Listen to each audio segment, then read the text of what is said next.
Hello, everyone, and welcome to the continuing course on spiritual awakening. In the last 4 classes, we spoke about where we are in this thing called reality. For the next 4 classes, we will be focusing on who and what we really are. Today, we want to talk about who we are as a personality and examine its composition. To do this, we will deconstruct our personality to better understand the individual elements we ourselves have used, consciously or subconsciously, to create this personality.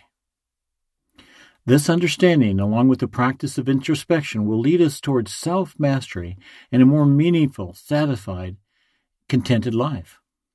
In other words, a life truly worth living. So let's start with something we all agree on, and that is that there are no 2 personalities that are exactly the same. And this is because no 2 personalities use the mind in the same way. What this means is that no 2 personalities have created exactly the same set of emotions, thoughts, desires, and interests in life, even in the case of identical twins. However, the bodies we as personalities are using are similar. They are composed by the same elements: earth, air, fire, water, and ether. And those elements give us the same material. So all of our bodies are built from the same material: carbon, nitrogen, potassium, salts, fats, and so on. Now, if the personality of man was a result of the body, then all personalities would be similar. But it's not like that. We can see people with extremely healthy bodies that sometimes have extremely stupid personalities or extremely brilliant personalities, and vice versa. Okay, so the raw material, the raw substance of our material bodies are composed of all the same things. But can we say all the endless different personalities are composed of the same substance? Yes, definitely. All the personalities are composed of the same substance, but it's not the same quality of that substance. Now, it's the quality of this substance that has given us the different personalities. And we have lots of different qualities of this substance. The question is, what is giving the different qualities to this same substance? We are, of course. We are using the same super substance of mind and creating either good, noble thoughts and emotions and desires, or ignoble thoughts, emotions, and desires, which results in illusions, misconceptions, weaknesses, which means it is our thoughts, our emotions, our desires, which are the elementals that have come to compose our personality, for better or worse. And we are creating these elementals every moment of every day, and even while we're asleep and dreaming. Now, if you think of your personality like a house, well, a house is built brick by brick, and the personality is built elemental by elemental. The elementals are created by every thought, desire, word, and actions. Our thoughts, desires, words, and actions have a range of purity, from very pure to not so pure.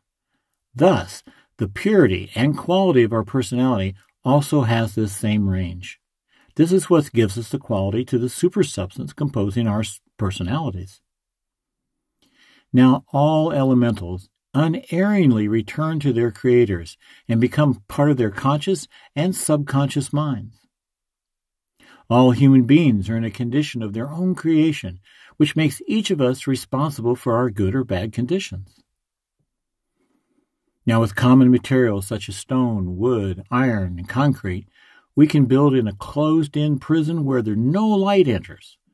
Or with the exact same materials, we can build a splendid palace full of beauty, harmony, and light. The materials are not so important. It is the intention of the builder that determines if the materials are turned into a palace or a prison. In a similar way, we ourselves have built up our personalities, which can be like palaces, prisons, or a mixture of both. We've all been given the same basic substance to create the building blocks of our personalities. And it's from these basic substances, psychonoetic substances, one can create a radiant palace-like personality full of light, love, wisdom, and strength. Or create an imprisoned personality darkened by the negativity of doubt, fear, and anger. There is absolutely nothing wrong with the substance we use to create thought, emotion, and desires. It's how we use it that makes all the difference. So from now on, our responsibility is to tear down our prisons and build up our palace. Well, the first thing a human being does in life is to develop a personality. The personality self-awareness is nothing more than a shadow of the real soul self-awareness that has been cast in time, space, and place. So, how does this personality really get formed? It's been repeated many times that a human being in real nature is an eternal spirit soul. But in order to exist in time, space, and place worlds of existence, we certainly need to develop a healthy personality. And it's easy to see that no personalities are built the same way. Except for the weight, look, every male body is the same as all other male bodies. Except for the weight and look, all female bodies are like other female bodies. The holy archangels are building our material bodies, and that building process is perfectly under the control of these highly intelligent brothers of ours. They build up the material bodies from the various elements of matter. That's why we call them the archangels of the elements, because they use the various elements to build our material bodies and the material world we inhabit. The archangels of the elements, the builders, are flawlessly expressing the will pleasure of God as well as their own will pleasure, both in groups and individually.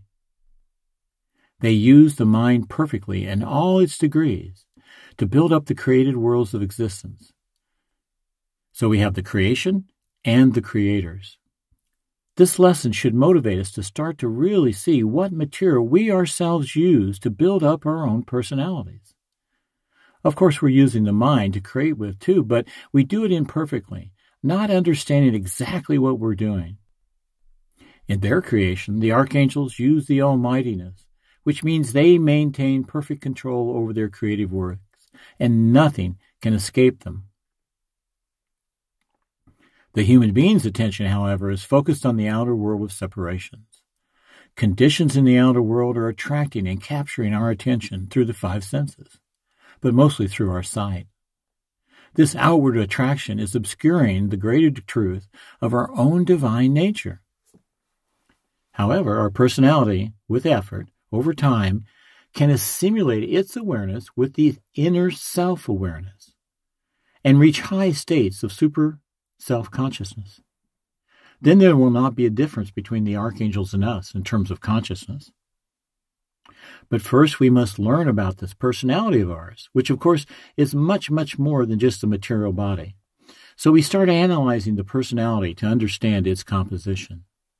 Our personality self-awareness is the total collection of our elementals, all our thoughts, emotions, and desires.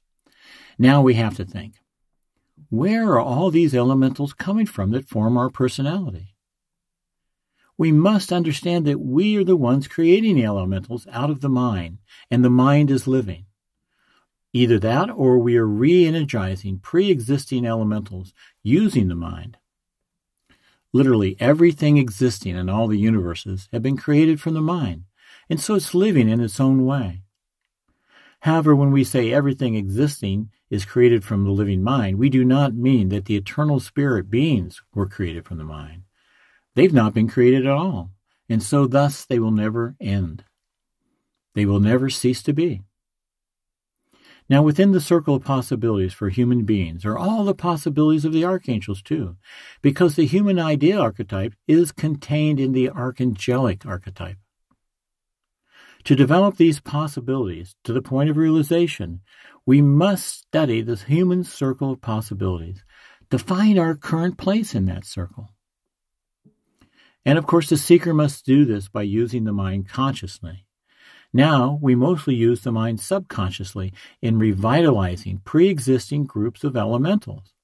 These were created by our predecessors. Now, another question. Where are all these pre-existing elementals residing? Of course, it's in the mind, but more accurately, it's in that aspect of the mind called cosmic and planetary subconsciousness.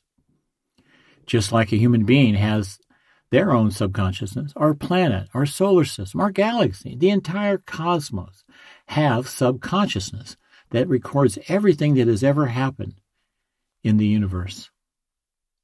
In the planetary subconsciousness, there are all the elementals of every human being that has been created since their arrival on the planet. Again, all these have been created from the living, indestructible mind. So these elementals are living, and they're indestructible too. They cannot be destroyed, but the power in them can be taken. We can kill the power in them by de-energizing them, and this renders them inactive. Inactive, but not annihilated.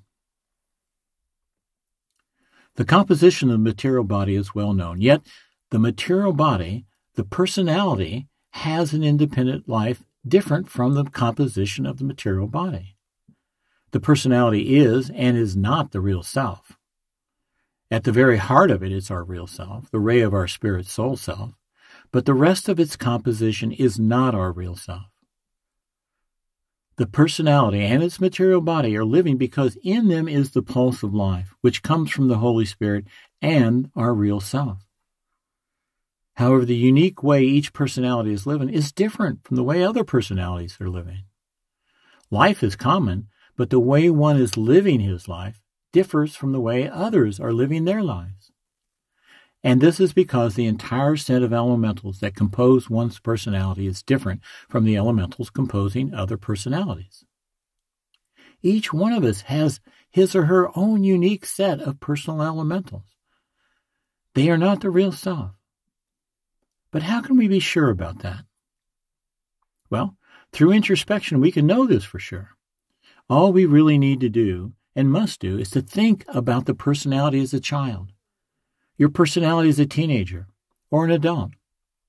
The elementals of our thoughts, emotions, and desire composing our personalities at any point in time are never the same. Your thoughts and emotions and desires as a child are not the same ones you have as an adult, and they will definitely not be the same ones you have as an elderly person. Where did that personality of yours as a small child go?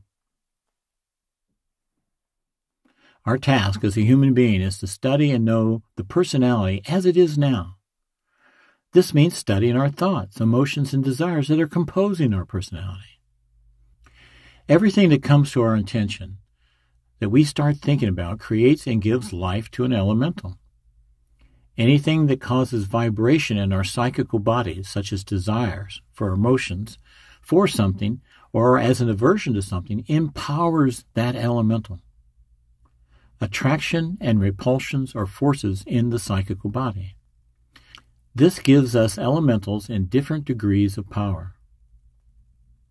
An elemental is a living existence, and anything living must have a form. We are the ones giving the form to the elementals when we create one consciously. When we create one subconsciously, the elemental gets a form according to its own nature, which means the nature of the emotions and thoughts that created it. Knowing that our personality is composed by the entire set of elementals we harbor and express, the next question is, where are those elementals stored? Well, they're stored in our subconscious as well as the planetary subconscious. However, it's best not to speak much about the subconsciousness of the planet. But we can say that when an elemental has fulfilled its purpose for its creation, it does not get destroyed but becomes disenergized, and it enters the subconsciousness of the planet, which is a part of the cosmic subconsciousness as well. There it remains inactive until someone else comes along who resonates to the same vibration of that elemental and reawakens it, and the elemental comes to them. We have to be extremely careful what elementals we awaken and revitalize, because once we do, they won't automatically go away until they fulfill their purpose, or we disenergize them. We should be especially vigilant with the desires we believe that are so important to us today. Because as Dasklos often warned us, our most important desires today may become serious obstacles to us later in this life or in a future incarnation. Maybe you've had the experience of something coming to you in this life that thwarts and delays you from accomplishing something good you're working to accomplish. Another way of saying this is that all your desires will certainly be fulfilled, but when. They will be fulfilled in what we call the future in this lifetime or a future lifetime. They will be fulfilled unless you consciously de-energize them before they come to fruition. All of us have created elementals with good and bad qualities, and these exist in a range of degrees of purity. They can be really bad elementals, somewhat bad, slightly bad. They can also be particularly good and noble elementals, or even slightly good elementals. And there's a constant fight between the good and bad elementals within our personality. When this war gets intense, it can make us very unhappy. An elemental can be detected in the aura of the material body's etheric double. When we give birth to an elemental, it continues to grow and changes its appearance. Both the good and bad elementals take on a coloring. So the coloring of an elemental is showing its nature and strength as it expresses itself within a personality. These elementals definitely have a power, but it's the power we give to them by the intensity and number of times we've repeated them. To detect the power in us, we need to enter ourselves, observe and understand the composition of our own personality, and then decide to change what needs to be changed. For example, say you have an extraordinary strong desire in you for having something. We all have desires for something. Desire is not bad in and of itself. Even Christ was saying we have the right to ask God for what we need. But we should check our desires to see if the object of our desire is something good and really needed, or if it's not. So we investigate this in order to understand the nature of that desire. The elementals have their own consciousness, and when the elementals strongly exert an attraction to an object of desire, they approach us, offering some benefit to our personality. Now, if we mistakenly identified the personality to be our real self, then we're likely to think the offer will truly benefit us, and so we accept it. The elemental's desire is a force of attraction to that which is of its own nature or quality. That attraction has an influence on us. Elementals can be good or bad advisors to us depending upon their nature. An elemental has its work to do in order to fulfill the purpose for which it was created. However, the elemental's purpose may or may not be in harmony with your stated purpose in life, or with the divine plan for your life. Now, we could draw an analogy between a harmful elemental and a tapeworm. A parasitic tapeworm attaches itself to the intestines and then secretes a chemical that makes the person crave what's good for the tapeworm. On a continuous basis, it draws energy from the person it hosts on. Now, in a similar way, harmful elementals attach to your etheric double and make you crave or desire that which is the harmful elemental was created for. It's drawing energy from you, the elemental's host. And we all have a mixture of good and bad elementals.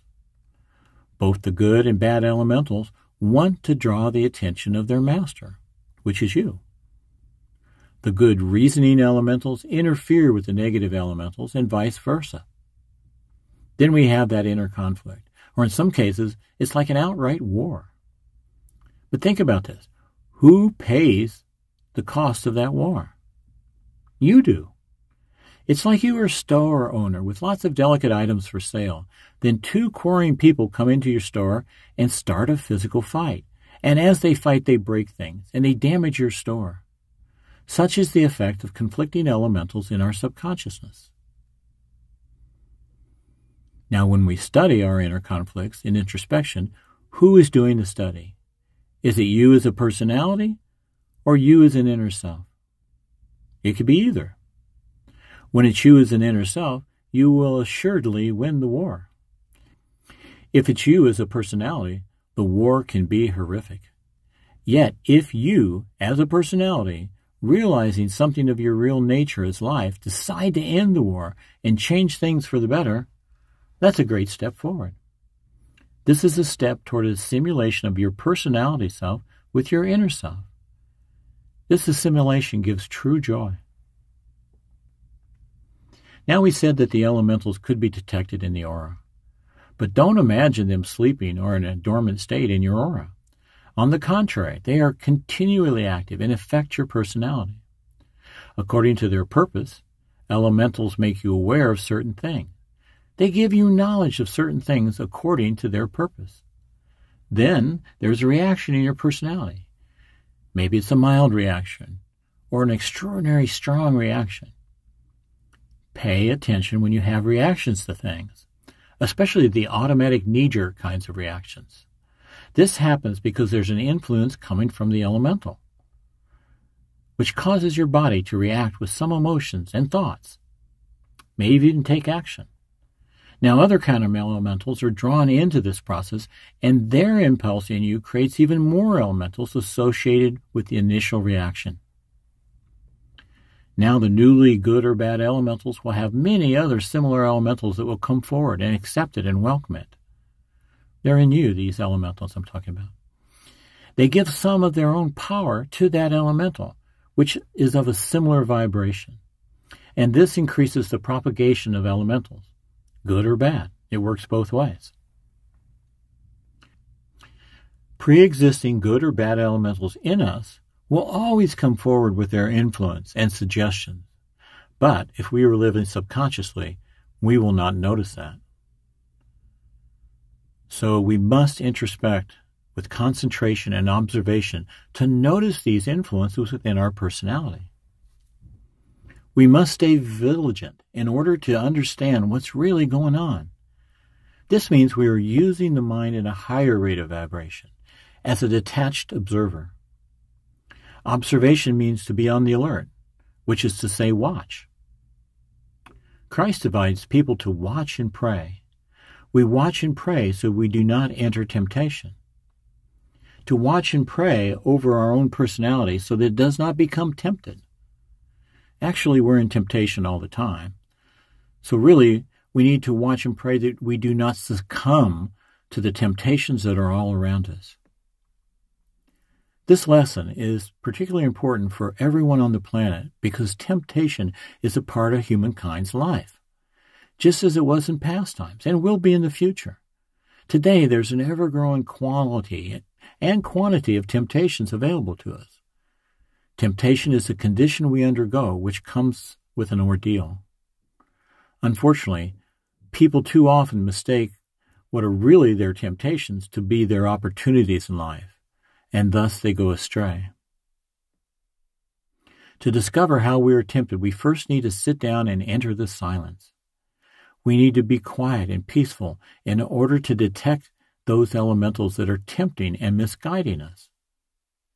In finding them, be careful not to make the mistake of accusing your own personality or take the unhealthy feeling of guilt for your errors. No need to accuse your personality for mistakes. Just make the correction so the mistakes are not repeated. To feel negative about yourself and think, oh, I'm a bad person. I did this and that wrong. Alas, I am a sinner. It's a total waste of time and leads nowhere but down. These are the actual masochistic tendencies of your own egoism, which likes to play both sides. Likes to be the good guy and also likes to feel bad. Playing both sides feeds the egotism and makes it feel more alive. Egoism will praise you and blame you, because both praise and blame energize the egoism, which is probably the source of the old saying, praise and blame are both the same. Also, be aware of this dynamic outside yourself. The people who are so quick to praise others tend to be just as quick to blame them. Keep in mind, no matter how evil a person's words and action may be, there are no evil people. Their behavior, certainly we can say, may be rooted in what we call evil, which is just ignorance. But human beings are created by God, and thus they cannot be evil. Human beings can be ignorantly misguided, so the harmful outcome of their actions can be called evil. Now we come to a especially important part in the teachings.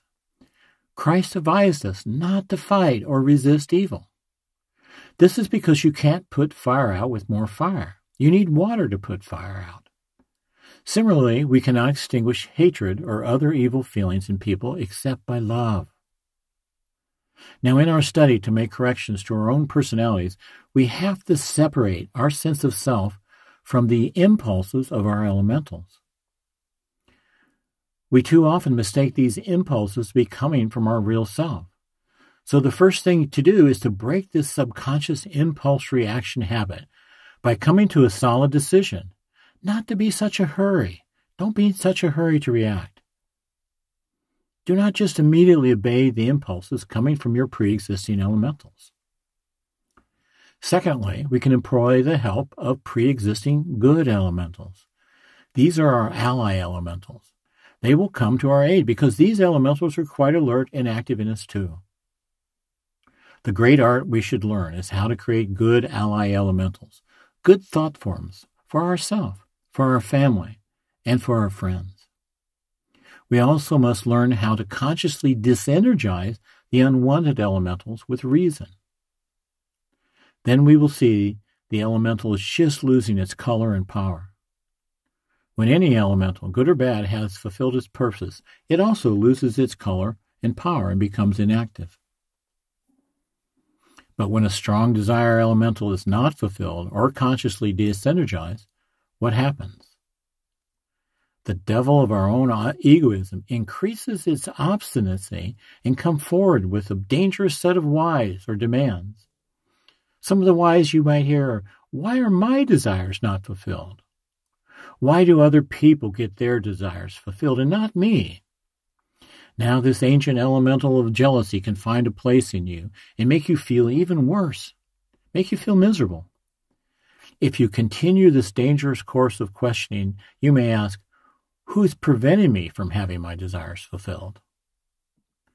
Well, sometimes it's the people around you who love you that are keeping your desires from being fulfilled.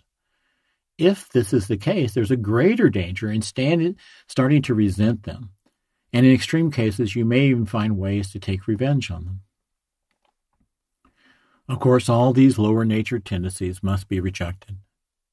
If you hold on to these unhealthy feelings coming from your egoism, immediately there's a self-punishment, as they are producing harmful toxins in your body.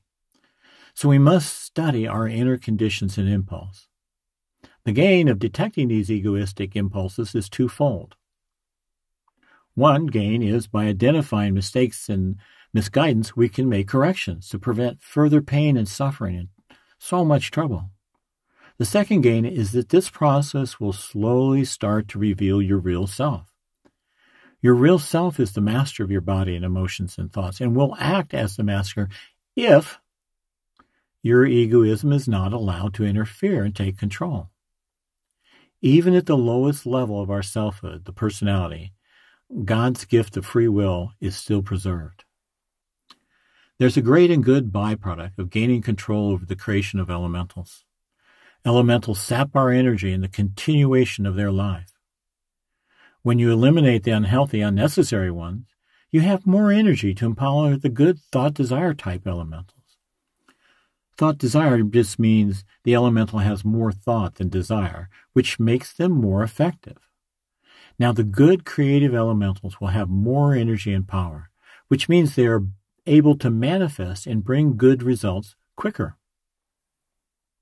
By creating fewer elementals, but more powerful ones, you know the way to have what you need sooner rather than later. And to reach this point, we must go into that part of our subconsciousness where all these elementals have been stored. There we clean and remove the numerous unhealthy and unnecessary elementals. The mastery over these elementals will make your life even more manageable, happier.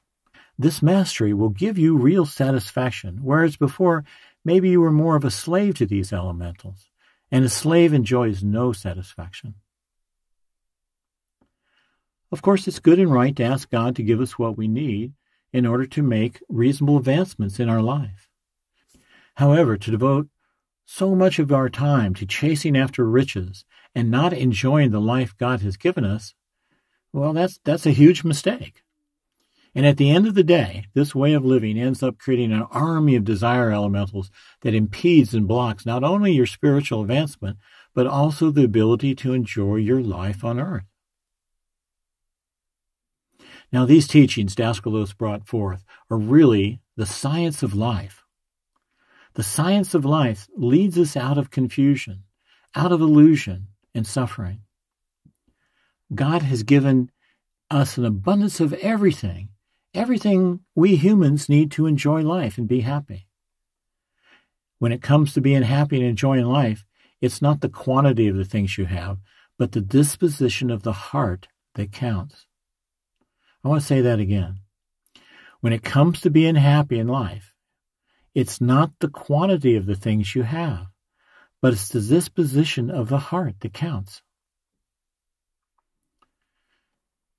So that's something about the composition of the personality, how it gets built up, how that comes to determine if we're happy or unhappy in life. In the next class, we will discuss what we are, the pure soul and the soul personality, also called the permanent personality. We will explore the higher levels of our selfhood beyond that of our everyday personality. These are the levels of the soul self. And we find this soul self in two states of expression. That of the pure soul, which is forever free, never bound, and resides in the eternal now. And we find its expression as the soul personality, the so-called inner self, which projects a ray of itself into the temporary time, space, place worlds of existence. This ray of the inner self is like the backbone on which we will create our personality. This is what we are as a human being, and not who we are as a personality. Until then, we wish you many blessings.